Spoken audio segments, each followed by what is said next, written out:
intercooler and aftercooler, and after cooling the air from the aftercooler, it will be coming to the air dryer. In between the air dryer and aftercooler, there will be again one more safety valve.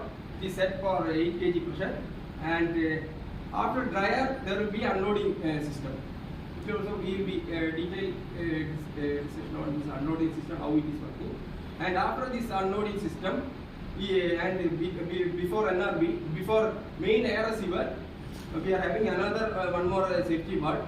It is also 8 kg set pressure, and up to this area we are in the scope of LG supply, and after that it will be coming to ICF or RCF or BAML or these things, air receiver and all, they will be supplying.